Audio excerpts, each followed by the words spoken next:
ಆತ್ಮೀಯ ಜನಪದ ಸಿರಿ ವೀಕ್ಷಕರಿಗೆ ನಿಮ್ಮ ಜರಗನಹಳ್ಳಿ ಕಾಂತರಾಜು ಮಾಡುವ ನಮಸ್ಕಾರಗಳು. ಸ್ನೇಹಿತರೆ, ಭಾರತ ದೇಶಕ್ಕೆ ಅಪ್ರತಿಮ ದೇಶಭಕ್ತರು ಹಾಗೂ ಯೋಧರನ್ನ ಕೊಡುಗೆಯಾಗಿ ನೀಡಿರ್ತಕ್ಕಂಥ ಪುಣ್ಯಭೂಮಿ ಕೊಡಗು ಜಿಲ್ಲೆ. ಸ್ನೇಹಿತರೆ, ಸಾಂಸ್ಕೃತಿಕ ವಲಯದಲ್ಲೂ ಕೂಡ ತನ್ನದೇ ಆದಂತಹ ಗಟ್ಟಿಯಾದಂತಹ ಕೊಡುಗೆಯನ್ನು ನಮ್ಮ ಕ್ಷೇತ್ರಕ್ಕೆ ನೀಡ್ತಾ ಬಂದಿರತಕ್ಕಂಥ ಅನೇಕ ಉದಾಹರಣೆಗಳು ನಮ್ಮ ಕಣ್ಮುಂದೆ ಇದ್ದಾವೆ. ಕಲೆ ಮತ್ತು ಸಾಂಸ್ಕೃತಿಕ ವಲಯದಲ್ಲೂ ಕೂಡ ಉತ್ತಮವಾದ ಪರಂಪರೆಯನ್ನು ಉಳಿಸ್ಕೊಂಡು ಬಂದಿರತಕ್ಕಂಥ ನಾಡು ಕೂಡ ಕೊಡಗು. ಸ್ನೇಹಿತರೆ, ಅಂತಹ ನಾಡಿನಿಂದ ಒಬ್ಬ ವಿಶೇಷವಾಗಿರ್ತಕ್ಕಂಥ ವ್ಯಕ್ತಿಯನ್ನು ನಿಮಗೆ ಪರಿಚಯ ಮಾಡಬೇಕು ಅಂತ ಇಟ್ಕೊಂಡು ಜನಪದ ಸಿರಿ ವೀಕ್ಷಕರಿಗೋಸ್ಕರ ಕರ್ಕೊಂಡು ಬರ್ತಾ ಇದ್ದೀನಿ. ಜನಪದ ಕ್ಷೇತ್ರದಲ್ಲಿ ತಮ್ಮದೇ ಅಂತಹ ಅದ್ವಿತೀಯ ಸಾಧನೆಯನ್ನು ಮಾಡಿ ಇಡೀ ವಿಶ್ವವೇ ಕೊಡಗಿನತ್ತ ಮತ್ತೊಮ್ಮೆ ತಿರುಗಿ ನೋಡುವಂತೆ ಮಾಡಿದಂತಹ ಕೊಡವ ಜನಪದದ ಗಣಿ, ಉಮ್ಮತ್ತಾಟದ ರಾಣಿ ಎಂದೇ ವ್ಯಾಖ್ಯಾತಿಯನ್ನು ಪಡೆದಿರತಕ್ಕಂಥ ಪದ್ಮಶ್ರೀ ಪುರಸ್ಕೃತರು ಡಾಕ್ಟರ್ ರಾಣಿ ಮಾಚಯ್ಯ ಅವರನ್ನು ನಿಮಗೆ ಪರಿಚಯ ಮಾಡಿಕೊಡ್ತೀನಿ. ಸ್ನೇಹಿತರೆ, ಅಮ್ಮ ನಮಸ್ಕಾರ, ಕಾರ್ಯಕ್ರಮಕ್ಕೆ ಸ್ವಾಗತ. ಹೇಗಿದ್ದೀರಿ? ಚೆನ್ನಾಗಿದ್ದೇನೆ. ಎಸ್ ಅಮ್ಮ, ಜನಪದ ಸಿರಿಗೆ ಸಮಯ ಕೊಟ್ಟಿದ್ದಕ್ಕೆ ಧನ್ಯವಾದಗಳು. Thank you. ನಾನು ರಾಣಿ ಮಾಚಯ್ಯ ಅಂತ ನನ್ನ ಹೆಸರು. ನಾನು ಸಿದ್ದಾಪುರದಲ್ಲಿ 1943ರಲ್ಲಿ ಹುಟ್ಟಿದ್ದು. ಅಲ್ಲಿ ಬೆಳೆದು ಅಲ್ಲಿಂದ ನನ್ನ ತಂದೆ ನಮ್ಮ ಕಾಕೋಟ್ ಫಾರ್ಮ್ ಅಲ್ಲಿಗೆ ನಾವು ಶಿಫ್ಟ್ ಆದೆವು. ಆವಾಗ ನಾನು 5 ವರ್ಷ ಅಲ್ಲಿಗೆ. ಸಿದ್ದಾಪುರ ಅಂದರೆ ನಿಮ್ಮ ಕೊಡಗಿನ ಸಿದ್ದಾಪುರ? ಹಾಂ, ಓಕೆ. ಉತ್ತರ ಕನ್ನಡದ ಸಿದ್ದಾಪುರ ಅಲ್ಲ, ಕೊಡಗಿನ ಸಿದ್ದಾಪುರ. ಅಲ್ಲಿ ಉದ್ಯಮಿಯಾಗಿದ್ದರು ತಂದೆ. ಏನು ಹೆಸರು ಅಪ್ಪಂದು? ಕಂಡ್ರತಂಡ ಮೇದಪ್ಪ. ತಾಯಿ ಹೆಸರು ತಾಯಮ್ಮ. ಅಲ್ಲಿಂದ ಅವರು ಒಂದು ದೊಡ್ಡ ಎಸ್ಟೇಟನ್ನು ತಗೊಂಡು ಕಾಕುಟ್ಪುರಂ ಅಂತೇಳಿ ನಾವು ನೆಲೆಸಿದ್ದೇವೆ. ಅಲ್ಲಿ ತಲುಪುವಾಗ ನನಗೆ 5 ವರ್ಷ. ಸಿದ್ದಾಪುರದಿಂದ ಅಲ್ಲಿಗೆ ಬರುವಾಗ. ಸ್ವಾತಂತ್ರ್ಯ ಬರೋಕ್ಕಿಂತ ಮುಂಚೆನೇ ಹುಟ್ಟಿದ್ದೀರಾ ನೀವು? ಖಂಡಿತ ಅಲ್ವಾ? ಅಲ್ಲಿಂದ ನಾನು ಕಾಕುಟ್ಪುರದಲ್ಲಿ 7th ಆಗ ಅಲ್ಲಿ 7th ಕ್ಲಾಸೇ ಇದ್ದಿದ್ದು. ಅಲ್ಲಿ ಓದಿದೆ. ಅಲ್ಲಿಂದ ನಾನು ವಿರಾಸ್ಪೇಟೆ ಸರ್ಕಾರಿ ಕಾಲೇಜಲ್ಲಿ ಸ್ಕೂಲಲ್ಲಿ 10th ಗಂಟೆ ಅಲ್ಲಿ ಓದಿ ಅಲ್ಲಿಂದ ನಾನು ಇಲ್ಲಿ FMC ಕಾಲೇಜಿಗೆ ಬಂದು ಓದಿದೆ. ಅಲ್ಲಿ ಅದಕ್ಕಿಂತ ಮುಂಚೆ ಏನು ನಿಮ್ಮ ಎಜುಕೇಷನು? BA ಡಿಗ್ರಿ ಮಾಡ್ಕೊಂಡಿದ್ದೀರಿ? ಅದು 1 ವರ್ಷ. ಅದು ತಂದೆ ಸತ್ತೋದ್ರು ಅಷ್ಟೊತ್ತಿಗೆ. ತಾಯಿಗೆ ಹಾರ್ಟ್ ಅಟ್ಯಾಕ್ ಆಯಿತು. ಪೂರ್ತಿ ಮಾಡೋಕ್ಕಾಗಲಿಲ್ಲ? ಪೂರ್ತಿ ಆಗಲಿಲ್ಲ. ಪರವಾಗಿಲ್ಲ, ಡಾಕ್ಟರೇಟ್ ತೊಗೊಂಡಿದ್ದೀರಾ? ಖಂಡಿತ ಬ್ಯಾಲೆನ್ಸ್ ಆಗಿದೆ. ಅಲ್ಲಿಂದ ನಾನು 1984ರಲ್ಲಿ ನಾನು ಈ ಉಮ್ಮತ್ತಾಟನ ಸ್ಟಾರ್ಟ್ ಮಾಡಿದ್ದು. ಉಮ್ಮತ್ತಾಟ ಅಂತ ಏನು ಜನಪದ ಕಲಾ ಪ್ರಕಾರ ಇದೆ, ಅದರ ಹಿನ್ನೆಲೆ ಏನು, ಅದರ ಸೊಬಗೇನು, ಅದರ ವಿಶಿಷ್ಟತೆ ಏನು ತಿಳಿಸ್ಕೊಡಿ. ಉಮ್ಮತ್ತಾಟ ಅಂದರೆ ಪುರಾತನ ಕಾಲದಲ್ಲಿ ನಾವು ಸ್ಟಾರ್ಟ್ ಮಾಡಿದ್ದು. ಅದು ಮುಂಚೆ ಪುರಾತನ ಕಾಲದಲ್ಲಿ ರಾಕ್ಷಸರಿಗೂ ದೇವತೆಗಳಿಗೂ ಯುದ್ಧ ನಡೀತಾ ಇತ್ತು. ಅಮೃತಕ್ಕೆ ಯುದ್ಧ ನಡೀತಾ ಇರೋ ಆಗ ದೇವತೆಗಳು ವಿಷ್ಣುವಿನ ಹತ್ರ ಹೋಗಿ ಏನಾದರೂ ಒಂದು ಮಾಡು, ಇದನ್ನು ನಮಗೆ ಅಮೃತ ಸಿಗುವಾಗೆ ಮಾಡಬೇಕು ಅಂತ ಹೇಳ್ಕೊಂಡು ಹೇಳ್ತಾರೆ. ಈ ವಿಷ್ಣು ಏನು ಮಾಡ್ತಾನೆ, ಹೆಣ್ಣು ಜನ್ಮ ತಾಳಿ ಅಲ್ಲಿ ಡ್ಯಾನ್ಸ್ ಮಾಡ್ತಾ ಇರ್ತಾರೆ. ಆ ಕಡೆ ಈ ಕಡೆ ಎಸ್ಕೊಂಡು ಅಮೃತವನ್ನ ಲಾಸ್ಟಿಗೆ ವಿಷ್ಣು ಏನು ಮಾಡ್ತಾನೆ, ದೇವತೆಗಳಿಗೆ ಕೊಟ್ಟು ಬಿಡ್ತಾನೆ ಅದನ್ನು. ಆ ಭಂಗಿ ಹೇಗೆ ಇದೆ, ಅವನು ಮಾಡೋ ಭಂಗಿನ ಇದೆ ಪುರಾತನಲ್ಲಿ ನೋಡಿದ್ದಾರೆ ಅಂತ ಗೊತ್ತಿಲ್ಲ. ಅದನ್ನು ನಾವು ನಮ್ಮ ಪುರಾತನ ಹಳೆ ಕಾಲದ ಹೆಂಗಸರು ನೋಡಿಕೊಂಡು ಆ ಭಂಗಿಯಲ್ಲಿ ಈಗಲೂ ಮಾಡ್ತಾ ಇದ್ದೇವೆ. ಉಮ್ಮತ್ತಾಟದ ಹಿನ್ನೆಲೆ ಇದು. ಸಮುದ್ರ ಮಂಥನದಲ್ಲಿ ಮಹಾವಿಷ್ಣು ದೇವತೆಗಳ ಪರವಾಗಿ ಅಮೃತ ಸಿಗಲಿ ಅಂತ ಹೇಳಿ ಮಾಡಿದಂತಹ ಒಂದು ಕಲೆ, ನೃತ್ಯ ಕಲೆ ಅಲ್ವಾ? ಅಮ್ಮ, ನಿಮ್ಮ ಬದುಕಲ್ಲಿ ಈ ಜಾನಪದವನ್ನು ಹೇಗೆ ಒಳಗೆ ತಗೊಂಡ್ರಿ ಅಂತ, ಹೇಗೆ ಅದು ಪ್ರವೇಶ ಆಯ್ತು ನಿಮ್ಮ ಬದುಕಿಗೆ ಜಾನಪದ ಅಂತ? ನಾನು ಸಣ್ಣದಲ್ಲಿ ಬೇರೆ ಬೇರೆ ಡ್ಯಾನ್ಸ್ ಮಾಡ್ತಾ ಇದ್ದೆ, ಶಾಲೆಗಳಲ್ಲಿ ಅಥವಾ ಬೇರೆ ಡ್ಯಾನ್ಸ್ ಅಂದರೆ ಉಮ್ಮತ್ತಾಟಲ್ಲ, ಶಾಲೆಗೆ ಕಾಂಪಿಟೇಷನಿಗೆಲ್ಲ ಹೋಗುವಾಗ ಅದು ಲೆಕ್ಚರ್ಸ್ ನಮಗೆ ಕಲಿಸ್ತಾ ಇದ್ರು ಕನ್ನಡದಲ್ಲಿ ಎಲ್ಲ. ಹಾಗೆ ಅದನ್ನು ಅನುಸರಿಸ್ತಾ ಬಂದೆ, ಕಾಲೇಜಿಗೆ ಬಂದೆ. ಅದಕ್ಕಿಂತ ಮುಂಚೆ ನಾನು ಕೊಡಗಿನ ಎಲ್ಲ ಜಾಗದಲ್ಲಿ ಮಾಡಲಿಕ್ಕೆ ಉಮ್ಮತ್ತಾಟನ ಕಲಿಬೇಕು ಅಂತಂದು ನೋಡಿ ಮಾಡೋ ಹಿರಿಯರು ಮಾಡ್ತಿದ್ರು. ಅದು ಸ್ಲೋ ಆಗಿ ಇತ್ತು ಅವರು ಮಾಡೋದು. ನಮ್ಮ ಊರಲ್ಲೆಲ್ಲ ನೋಡಿದ್ದೇನೆ. ಅದನ್ನೇ ಅನುಸರಿಸಿ ನಾನು ಮಾಡಲಿಕ್ಕೆ ಕಲಿತೆ. ಅದನ್ನು ಯಾರಿಂದ ಕಲ್ತ್ರಿ ಅಂತ? ಅದಕ್ಕೆ ಹಿರಿಯರು ಮಾಡೋದನ್ನು ನೋಡಿ ನಾವು ಕಲ್ತಿದ್ದು. ಹಿರಿಯರು ಅಂದರೆ ನಿಮ್ಮ ತಾಯಿನ, ನಿಮ್ಮ ಅತ್ತೆನ, ಅಥವಾ ಯಾರು ಆ ಥರದ ಇದ್ರ ಅಂತ? ನಮ್ಮ ಊರಿನ ಜನರು. ಊರಿನ ಜನರು. ಸರಿ ಸರಿ. ನಮ್ಮಲ್ಲಿ ಉತ್ತರಿ ಎಲ್ಲ ಮಾಡುವಾಗ ಅವ್ರು ಮಾಡ್ತಿದ್ರು. ಸಮುದಾಯದ ಕಲೆ ಇದೊಂದು. ಹಾಂ ಹೌದು. ಆವಾಗ ನಾನು ಅದನ್ನು ಕಲಿತು ಯಾಕೆ ನಾನು ಇದನ್ನು ಮುಂದಕ್ಕೆ ತರಬಾರ್ದು ಅಂತ ಒಂದು ಯೋಚನೆ ಮಾಡಿದೆ. ಅಲ್ಲಿಂದ ಹೈಸ್ಕೂಲಲ್ಲಿ ನಾನು ಶುರು ಮಾಡಿದೆ. ಹೈಸ್ಕೂಲಿಂದ ಕಾಲೇಜಿಗೆ ಬಂದೆ. ಅಲ್ಲಿಂದ ಜಾಸ್ತಿ ನಾನು ಮಾಡಿದ್ದು ಕಾಲೇಜಲ್ಲಿ. ಕೊಡಗಿನಲ್ಲಿ 84ರಿಂದ ಮಾಡಿದೆ. ಶುರು ಮಾಡುವಾಗ ನಮಗೆ ತುಂಬ ಕಷ್ಟ ಆಗ್ತಿತ್ತು. ಅಂದರೆ ಆ ಕಾಲದಲ್ಲಿ ಹೆಣ್ಮಕ್ಳನ್ನ ಹೊರಗೆ ಬಿಡ್ತಿತ್ತಿಲ್ಲ. ಅವ್ರನ್ನ ಹೋಗಿ ನಾನು ಏನು ತೊಂದರೆ ಆಗದಾಗೆ ನಾನು ಮಾಡ್ಕೊಳ್ತೀನಿ, ನಾನು ಕರ್ಕೊಂಡು ಹೋಗ್ತೀನಿ ಅಂತೇಳಿ ಒಂದು ಸ್ವಲ್ಪ ಜನರು ಬಿಟ್ಟುಕೊಟ್ರು. ಬರೀ ಕೊಡಗಿನಲ್ಲಿ ಮಾತ್ರ ನಾನು ಸುಮಾರು ಸಮಯ ಮಾಡಿದ್ದು. ಅಲ್ಲಿಂದ ಲಾಸ್ಟಿಗೆ ನನಗೆ ಕರ್ನಾಟಕ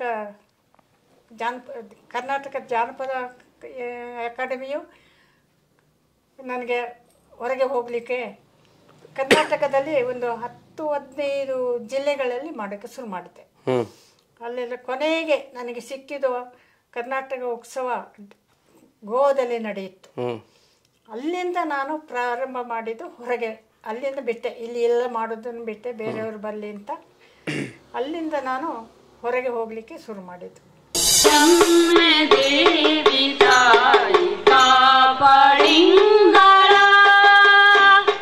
ಅಮ್ಮ, ಇವತ್ತಿನ ದಿನಗಳಲ್ಲಿ ವಿದ್ಯುನ್ಮಾನ ಮಾಧ್ಯಮಗಳಿದ್ದಾವೆ. ಇವತ್ತು ಸೋಷಿಯಲ್ ಮೀಡಿಯಾ ಇದೆ. ತಮ್ಮ ಪ್ರತಿಭೆಯನ್ನು, ಕಲೆಯನ್ನು ವ್ಯಕ್ತಪಡಿಸ್ಕೊಳ್ಳಿಕ್ಕೆ ಅಥವಾ ಪ್ರಚಾರ ಪಡಿಸಲಿಕ್ಕೆ ಅತ್ಯಂತ ಬೇರೆ ಬೇರೆ ಮರಗಳಿದ್ದಾವೆ. 84-85 ಅಂದರೆ ನಾನು ಇನ್ನೂ ಹುಟ್ಟೇ ಇರಲಿಲ್ಲ, ಚಿಕ್ಕ ಹುಡುಗ ಅಲ್ವಾ. ಹಾಗಾಗಿ ಅವತ್ತು ಹೇಗೆ ನಿಮ್ಮ ಕಲೆಯನ್ನು ಸಾರ್ವಜನಿಕವಾಗಿ ಜನಗಳಿಗೆ ತಲುಪಿಸ್ತಾ ಇದ್ರಿ? ವೇದಿಕೆಗಳು ಯಾವ ಥರ ಸಿಗ್ತಾ ಇತ್ತು ನಿಮಗೆ ಅಂತ?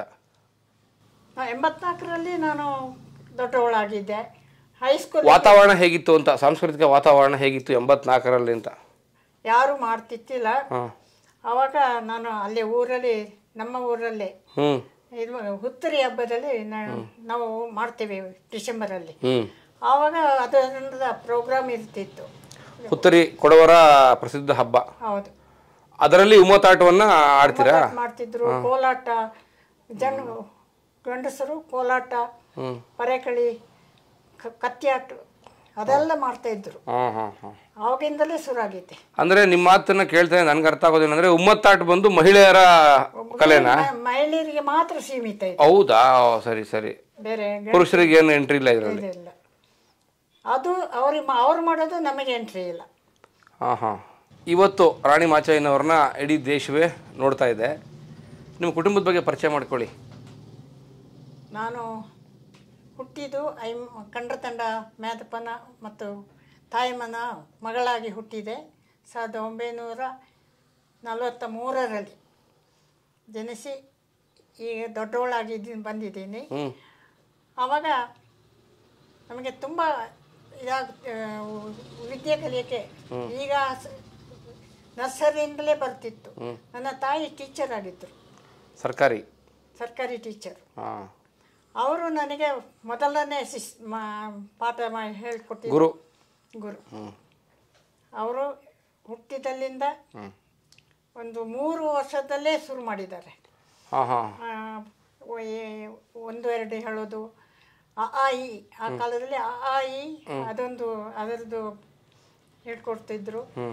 ಮೊದಲು ಸಿರಿಗಾಣದಿ ಪಾತ್ರ ಅದೊಂದು ಹೇಳು. ಫಸ್ಟ್ ದೇವ್ರನ್ನ ನೆನೆಸಿ ಮತ್ತೆ ಇದು ಬೇರೆ ಇದನ್ನು ಹೇಳ್ಕೊಡ್ತಿದ್ರು. ಆ ಸಿರಿಗಾನ ಅಂತ ಹೇಳಿದ್ರಲ್ಲ, ಅದು ನೆನಪಿಸ್ಕೋಬೋದಾ? ಏನದು ಹಾಡು ಅಂತ?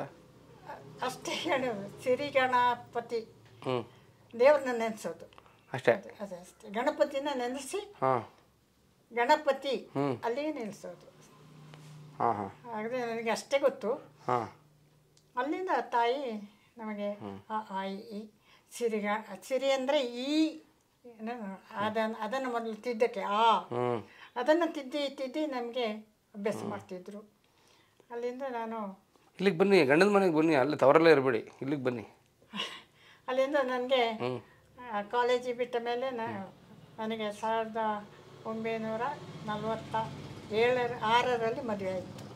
ಇಲ್ಲ, ಸುಳ್ಳು ಹೇಳ್ತಾ ಇದ್ದೀರಾ. 43ರಲ್ಲೇ ಹುಟ್ಟಿದ್ದು ನೀವು. 66ರಲ್ಲಿ ಮದುವೆ ಆಗೋಕ್ಕಾಗಲ್ಲ ನಿಮಗೆ? ಅಲ್ಲ, ಹಾಂ 1943ರಲ್ಲಿ ಹುಟ್ಟಿದ್ದು, 1967ರಲ್ಲಿ ಮದುವೆ. ಹಾಂ ಸರಿ, 1967ರಲ್ಲಿ ಮದುವೆ. ಹೌದು. ಮನೆಯವ್ರ ಬಗ್ಗೆ ಪರಿಚಯ ಮಾಡ್ಕೊಳ್ಳಿ.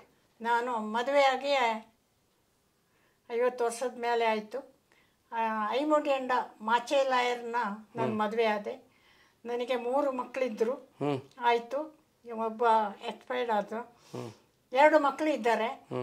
ಅವರು ಒಬ್ಬ ಮಗ ಇನ್ಫೋಸಿಸಲ್ಲಿ ಆಫೀಸರ್ ಆಗಿದ್ದಾನೆ. ಮಗಳು ಮದುವೆಯಾಗಿ ಅವರಿಗೆ 2 ಮಕ್ಕಳು, ಮಗನಿಗೆ 2 ಮಕ್ಕಳು. ಮಗ ಲಂಡನ್ನಲ್ಲಿ ಮಗ ಲಂಡನ್ನಲ್ಲಿ ಕೆಲಸ ಮಾಡ್ತಾ ಇದ್ದಾನೆ. ಮೊಮ್ಮಗ. ಮಗಳು ಈಗ ಡಿಗ್ರಿ ಮಾಡ್ತಾ ಇದ್ದಾಳೆ. ಮಗಳಿಗೆ ಒಬ್ಬಳು ಹೆಣ್ಣು, ಒಂದು ಗಂಡು. ಮಗಳೇನು ಮಾಡ್ತಾರೆ ನಿಮ್ಮ ಮಗಳು? ಪ್ಲಾಂಟರ್. ಅವರು ಪ್ಲಾಂಟರ್ ಬಂದವರು. ಅಲ್ಲ, ವೀಕ್ಷಕರು ಗೊತ್ತಾಗ್ಲಿಲ್ಲ ಬಂದವರು ಯಾರು ಅಂತ. ಇಲ್ಲೇ ಕೊಡಗಲ್ಲೇ ಇದ್ದಾರೆ, ಗೋಣಿಕೊಪ್ಪದಲ್ಲಿದ್ದಾರಾ? ಸರಿ ಸರಿ. ಅವರು ದೊಡ್ಡ ಪ್ಲಾಂಟರ್ ಆಗಿದ್ದಾರೆ. ಹೇಗೆ ಮದುವೆ ಆಯಿತು ನಿಮ್ಮದು? ಅರೇಂಜ್ ಮ್ಯಾರೇಜಾ, ಲವ್ ಮ್ಯಾರೇಜಾ? Arrange marriage. ಮದುವೆ ಹೇಗಾಯಿತು? ನನ್ನ ಅಣ್ಣನ ಫ್ರೆಂಡು. ಹಾಂ. ಸೊ ಅವರೇ ಪ್ರಪೋಸ್ ಮಾಡಿದರಂತೆ. ಹಾಗೆ ನಾನು ಮದುವೆ. ನಿಮ್ಮ ಒಟ್ಟಿಗೆ ಹುಟ್ಟಿದಂಥವ್ರು ಎಷ್ಟು ಜನ? ಯಾರು? ನಿಮ್ಮ ಒಟ್ಟಿಗೆ ಒಡ ಹುಟ್ಟಿದವರು? ಅಣ್ಣ ಇದ್ದಾರೆ. ನಾವು 5 ಮಕ್ಕಳು.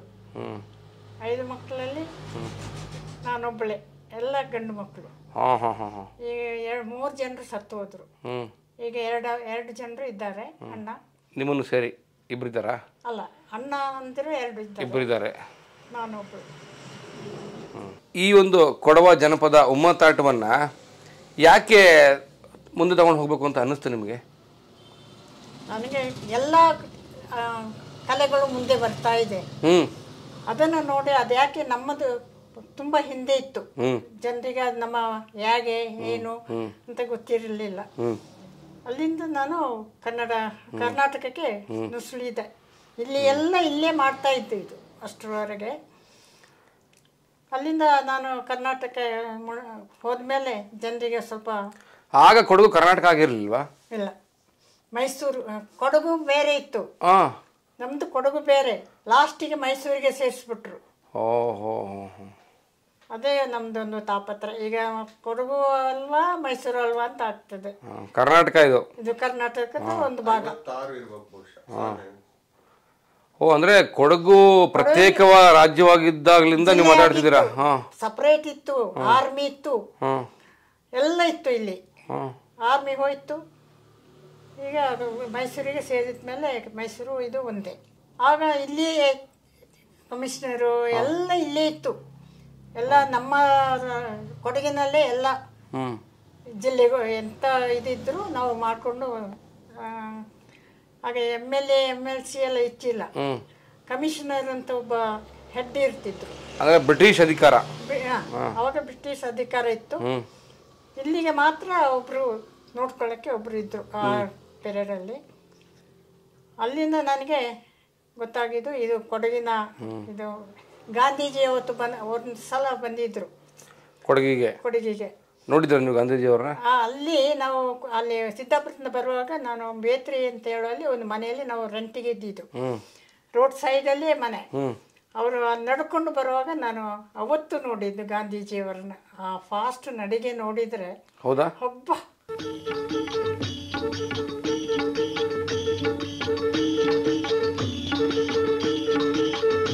ಏನಿಲ್ಲ, ಒಂದು ಇದು ಧೋತಿ, ಪಂಚೆ, ಒಂದು ಕೋಲು ಅಷ್ಟೇ. ಅವರದ್ದು ಹಿಂದೆ ತುಂಬ ಜನರು ಇರ್ತಿದ್ರು ಹೋಗೋದ್. ಎಷ್ಟು ನಿಮ್ಗೆ ವಯಸ್ಸು ಅವಾಗ? ನನಗೆ ಆಗ ಒಂದು 12-13 ಏನೋ ಅಷ್ಟೇ. ಗಾಂಧೀಜಿ ಅವ್ರನ್ನ ಕಂಡಿದ್ದೀರಾ ನೀವು ನೇರವಾಗಿ? ಖಂಡಿತ. ನಾವು ರೋಡಿನಲ್ಲಿ ಸೈಡಲ್ಲೇ ನಿಂತ್ಕೊಂಡಿದ್ದು ನೋಡಿದ್ದು. ಮನೆಯಲ್ಲೇ ಹೊರಗೆ ಬಂದು ನೋಡಿದ್ದು. ಇಲ್ಲಿ ಕೊಡಗಲ್ಲಿ ಮಡಿಕೇರಿಯಲ್ಲಿ ಒಂದು ಇದೆ, ಗಾಂಧೀಜಿ ಅವ್ರು ಬಂದು ಹೋಗಿದ್ದಕ್ಕೆ ಮಡಿಕೇರಿ ಫೋರ್ಟ್ ಅಲ್ಲಿ ಒಂದು. ಅದು ಅವ್ರದ್ದು ಆಶ್ ತಂದು ಮಾಡಿ ಅಲ್ಲಿ ಅವರು ಸ್ಪೀಚ್ ಮಾಡಿದ್ರು. ಆಗ ದೊಡ್ಡ ಗ್ರೌಂಡ್ಗಳಿತ್ತಿಲ್ಲ. ಆಗ ಅಲ್ಲಿ ಸ್ಪೀಚ್ ಮಾಡಿದ್ರು. ಆ ಸ್ಪೀಚ್ ಮಾಡಿದ ಜಾಗದಲ್ಲಿ ಅವ್ರು ಎಲ್ಲಿ ಕೂತಿದ್ರು ಆ ಜಾಗಕ್ಕೆ ಇಂಡಿಯಾದಲ್ಲಿ 2 ಕಡೆ ಇರೋದು ಬಸ್ ಸ್ಟಾಪ್. ಒಂದು ಕೊಡಗು, ಮತ್ತೆ ರಾಜಘಾಟ್ ಡೆಲ್ಲಿ. ಇಲ್ಲಿ ಬಂದಿದ್ದಕ್ಕೆ ಅಲ್ಲಿ ತರಿಸಿದ್ರು. ಅದನ್ನ ನೋಡ್ತಾ ಇರೋರು ಪುಟ್ಟಯ್ಯ ವಾಸು ಅಂತ ಹೇಳಿ ಒಂದು ಫ್ಯಾಮಿಲಿ ಇದೆ. ಅವರು ಇದನ್ನ ನೋಡ್ಕೊಂಡು ಮೇಂಟೆನೆನ್ಸ್ ಇದನ್ನ ಭಸ್ಮವನ್ನ ಅದು ಈಗ ಟ್ರೆಜರ್ ಅಲ್ಲಿ ಇರ್ತದೆ. ಆ ಜನ್ಮದಿನ ದಿನ ಅಲ್ಲಿ ತಂದುಬಿಟ್ಟು ಪೂಜೆ ಮಾಡಿ ಇಡ್ತಾರೆ. ನೈಸ್. ಉಮ್ಮತ್ತಾಟವನ್ನು ತೆಗೆದುಕೊಂಡು ರಾಜ್ಯದ ಜಾನಪದ ಮುಖ್ಯವಾಹಿನಿಗೆ ಹೇಗೆ ಬಂದ್ರಿ? ಜಾನಪದ ಮುಖ್ಯವಾಹಿನಿಗೆ ಅಂದರೆ ನಾನು ಇಲ್ಲಿ ಮಾಡಿ ನೋಡಿ ಕರ್ನಾಟಕದ ಜಾನಪದ ಇಲಾಖೆಯವರು ಮತ್ತು ಜಾನಪದ ಅಕಾಡೆಮಿಯವರು ನನ್ನನ್ನು ನೋಡಿ ಇಲ್ಲಿಗೆ ಬಂದಿದ್ದರು. ಅಂದರೆ ನಮ್ಮ ಫಂಕ್ಷನ್ ಎಲ್ಲ ಆಗುವಾಗ ನಾವು ಮಾಡ್ತಿದ್ದೆವು. ಆವಾಗ ಅವರು ನೋಡಿ ಆ ಕಡೆ ಅದನ್ನು ಫಸ್ಟು ನನಗೆ ಮಾಡಿದ್ದು ಎಂತ ಮನು ಬಳಿಗಾರ್. ಹಾಂ, ಅವರು ನನ್ನನ್ನು ಅಲ್ಲಿಗೆ ಕರೆಸಿ ಈ ಜಾನಪದ ನೃತ್ಯಕ್ಕೆ ಒಂದು ಪ್ರೋತ್ಸಾಹ ಕೊಟ್ಟಿದ್ದು ಅವರೇ. ಅಲ್ಲಿಂದ ನಾನು ಸರಿ ಮಾಡಿ. ನಿಮ್ಮ ಮನೆಯವರು ನಿಮ್ಮ ನೃತ್ಯಕ್ಕೆ ಸಪೋರ್ಟ್ ಮಾಡ್ತಾ ಇದ್ರಾ? ಮನೆಯವರು, ನಮ್ಮ ಮಾವ ಅವರೆಲ್ಲ ತುಂಬ ಕೊಡಗಿನ ಜಾನಪದನ ಭಾಳ ಚೆನ್ನಾಗಿ ಪದ ಹೇಳೋದು. ಗಂಡಸರು ಒಂದು ದುಡಿ ಕೊಟ್ಕೊಂಡು ಮಾಡ್ತಾರೆ. ಅವರು ಇಡೀ ಫೇಮಸ್ ಆಗಿದ್ರು. ಮಾವ ಏನವ್ರ ಹೆಸರು? ತಿಮ್ಮಯ್ಯ. ಅವರ ಅವ್ರ ತಂದೆ. ಅವರು ಎಲ್ಲರೂ ನನಗೆ ತುಂಬ ಸಪೋರ್ಟ್ ಮಾಡಿದ್ದಾರೆ. ಮಕ್ಕಳನ್ನ ನಾವು ಎಲ್ಲಾದರೂ ಹೋಗಬೇಕಾದ್ರೆ ಬೆಳಿಗ್ಗೆ ಅರ್ಲಿ ಮಾರ್ನಿಂಗ್ ಹೋಗ್ಬೇಕಾದ್ರೆ ರಾತ್ರಿ ಮಕ್ಕಳನ್ನ ಇಲ್ಲಿ ಕರ್ಕೊಂಡು ಬಂದು ನಾನು ಇಸ್ಕೊಳ್ತಿದ್ದೆ. ಆಗ ಅವರು ಬೆಡ್ ಹಾಸಿ ಕೊಡ್ತಿದ್ರು ಮಕ್ಕಳಿಗೆ. ನನಗೆ ಬೈತಿದ್ರು, ಏನು ಬೇಗ ಬೇಗ ಮಾಡುವ ಮಕ್ಕಳಿಗೆ ನಿದ್ರೆ ಮಾಡಲಿ ಅಂತ. ಮಕ್ಕಳಂದರೆ ಅವ್ರ ಜೀವ. ನಮ್ಮ ಮಕ್ಕಳೆಲ್ಲ ಮದುವೆ ಆಗಿ ಹೋದ್ಮೇಲೆ ಈ ಮಕ್ಕಳೇ ಅವರಿಗೆ ಇರೋದು. ಹಾಗೆ ನಾನು ಮಕ್ಕಳನ್ನ ಸರಿ ಮಾಡಿ ಕರ್ಕೊಂಡು ಹೋಗ್ತಿದ್ದೆ. ಬೆಳಿಗ್ಗೆ ಅವ್ರ ಕೈಯಿಂದ ಒಂದು ನಯಾ ಪೈಸಾ ನಾನು ಕೇಳ್ಕೊಳ್ತಿದ್ದಿಲ್ಲ. ಕೇಳಿ ಇವರು ಇದ್ದಾರಲ್ಲ, ಅವರು 4 ಜನರು ಇದ್ದರು ನನ್ನ ಜೊತೆ ಬರುವಾಗ. ಅವರೇನು ಕೇಳಿ ಚಿಕ್ಕ ಮಕ್ಕಳಾಗಿದ್ರಾ? ಇವರೇ ಕಾಲೇಜ್ ಮಕ್ಕಳು, ಈಗ ಓದ್ತಿರೋದೇ ಕಾಲೇಜ್ ಮಕ್ಕಳು. ಹಾಗೆ ನನಗೆ ಸಪೋರ್ಟ್ ಮಾಡಿದವರು ಅವರು. ನಾನು ಹೊರಗೆ ಹೋಗ್ಬೇಕಾದ್ರೆ ಅತ್ತೆಯವರು ಬಂದು ಮಕ್ಕಳನ್ನ ನೋಡ್ಕೊಳ್ತಿದ್ರು. ಅತ್ತೆ ಇಲ್ದಿದ್ರೆ ನಾದ್ನೆಯವರು ಆ ಮಕ್ಕಳನ್ನ ನೋಡ್ಕೊಂಡು ನನಗೆ ಸಹಕಾರ. ನಿಮ್ಮ ಕಲೆಗೆ ಇಡೀ ಕುಟುಂಬ ಸಪೋರ್ಟ್ ಮಾಡಿದೆ. ಖಂಡಿತ. Nice.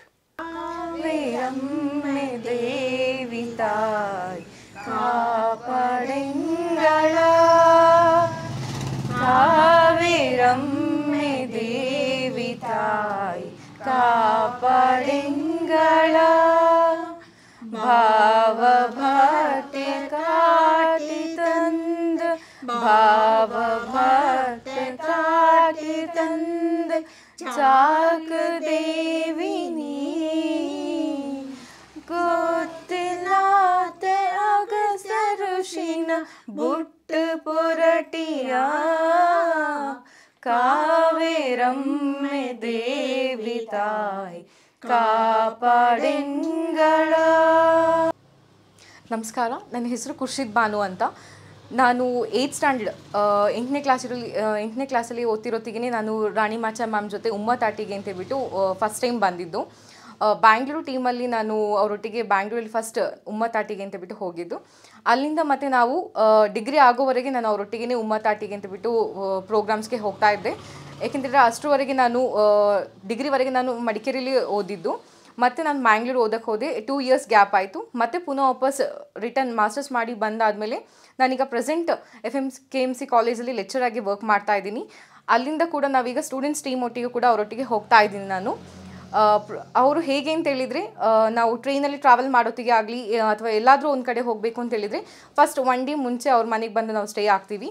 Night food, morning breakfast ಅವ್ರ ಮನೇಲೇ ಮುಗಿಸ್ಕೊಂಡು ಅವರೇ ಪ್ರಿಪೇರ್ ಮಾಡ್ತಾರೆ. ಹೊರಗಿಂದ ಫುಡ್ ತಿಂದರೆ ಹೊಟ್ಟೆ ಹಾಳಾಗುತ್ತೆ, ಟ್ರಾವೆಲಿಂಗಲ್ಲಿ ತುಂಬ ಕಷ್ಟ ಆಗುತ್ತೆ ಅಂತ ಹೇಳ್ಬಿಟ್ಟು ಅವರು ಮನೇಲಿ ಫುಡ್ ಪ್ರಿಪೇರ್ ಮಾಡಿಬಿಟ್ಟು, ಪ್ಲಸ್ ಟ್ರೈನಲ್ಲಿ ನಾವು ಟ್ರಾವೆಲ್ ಮಾಡೋತ್ತಿಗೆ ಫುಡ್ ಏನೆಲ್ಲ ಬೇಕು, ಕೈ ಹುಳಿ ಚಟ್ನಿ ಆಗಿರ್ಬೋದು, ಬ್ರೆಡ್, ಚಪಾತಿ, ರೊಟ್ಟಿ ಆ ಟೈಪ್ಸ್ ಎಲ್ಲ ಮಾಡಿಕೊಂಡು ನಮ್ಮನ್ನ ದೂರ ಬೇರೆ ಬೇರೆ ಪ್ಲೇಸಸ್ಗೆ ಕರ್ಕೊಂಡೋಗಿದ್ದಾರೆ. ನಾನು ಫಸ್ಟ್ ಅವರೊಟ್ಟಿಗೆ ಹೋಗಿದ್ದು ಅಂತ ಹೇಳಿದ್ರೆ 8th ಸ್ಟ್ಯಾಂಡರ್ಡಲ್ಲಿ ಬ್ಯಾಂಗ್ಳೂರು ಟೀಮಲ್ಲಿ ಫಸ್ಟ್ ಹೋಗಿದ್ದು. ಸೆಕೆಂಡ್ ನಾನು ಸೋಮಾರ್ಪೇಟೆ ಟೀಮಲ್ಲಿ ಹೋದೆ. ಮತ್ತು ಹಾಗೆ ಕಂಟಿನ್ಯೂ ಆಗ್ತಾ ಅವರು ಅಂಡಮಾನ್ ನಿಕೋಬಾರ್ವರೆಗೆ ನನ್ನ ಕರ್ಕೊಂಡೋದ್ರು. ಮತ್ತು ನಾನು ಲೆಕ್ಚರ್ ಫೀಲ್ಡ್ಗೆ ಬಂದ ಮೇಲೆ ನನ್ನ ರೀಸೆಂಟ್ಲಿ ಅವರು 2 years ಬ್ಯಾಕ್ ಛತ್ತೀಸ್ಗಢ ಕರ್ಕೊಂಡು ಹೋಗಿದ್ರು. ಮತ್ತು ಪುನಃ ವಾಪಸ್ ತಂಜಾವೂರಿಗೆ ಅಂತ ಕರೆದಿದ್ರು. ಬಟ್ ನಂಗೆ ಆ ಟೈಮಲ್ಲಿ ಬೇರೆ ಕಾಲೇಜ್ ಬೇರೆ ವರ್ಕ್ ಇದ್ದ ಕಾರಣ ನಾನು ಅವರೊಟ್ಟಿಗೆ ಹೋಗ್ಲಿಕ್ಕಾಗಲಿಲ್ಲ. ಅದು ತುಂಬ ಬೇಜಾರಿದೆ ನನಗೆ. ಬಟ್ ನೆಕ್ಸ್ಟ್ ಏನಾದರೂ ಫ್ಯೂಚರಲ್ಲಿ ಪುನಃ ವಾಪಸ್ ಅವ್ರು ಏನಾದರೂ ಬೇರೆ ಕಡೆ ಹೋಗಬೇಕು ಅಂತ ಏನಾದರೂ ಇದ್ದರೆ ಅವರೊಟ್ಟಿಗೆ ನಾನು ಕಂಟಿನ್ಯೂ ಮಾಡಲಿಕ್ಕೆ ತುಂಬ ಇಷ್ಟಪಡ್ತೀನಿ. ರಾಣಿ ಮ್ಯಾಚ್ ಮ್ಯಾಮ್ಗೆ ಪದ್ಮಶ್ರೀ ಅವಾರ್ಡ್ ಬಂದಿದ್ದಕ್ಕೆ ನಮಗೆ ತುಂಬ ಹೆಮ್ಮೆ ಇದೆ. ಅವ್ರನ್ನ ನಮ್ಮ ಕಾಲೇಜ್ಗೆ ನಾವು ತುಂಬ ಸಲ ಗೆಸ್ಟಾಗಿ ಕರೆದಿದ್ವಿ. ಪ್ಲಸ್ ಅವ್ರು ನಮ್ಮ ಕಾಲೇಜ್ದು ಅಲ್ಯುಮಿನೈ ಸ್ಟೂಡೆಂಟ್ ಕೂಡ. ನಾವು ಅವರೊಟ್ಟಿಗೆ ಈಗ ಅಲ್ಯುಮಿನೈ ಕಮಿಟಿಯಲ್ಲೂ ಕೂಡ ನಾವು ಅವರೊಟ್ಟಿಗೆ ವರ್ಕ್ ಮಾಡ್ತಾ ಇದ್ದೀನಿ. ಉಮ್ಮತ್ತಾಟ ಅಲ್ಲದೆ ಅವರು ಬೇರೆ ತುಂಬ ಕೆಲಸಗಳ ಅಂದರೆ ಸಂಘ ಸಂಸ್ಥೆಗಳಲ್ಲೂ ಕೂಡ ಅವರು ನಮ್ಮೊಟ್ಟಿಗೆ ಇದ್ದಾರೆ ಅಂತ ಹೇಳ್ಬಿಟ್ಟು ಹೇಳಲಿಕ್ಕೆ ಹೆಮ್ಮೆ ಪಡ್ತೀನಿ.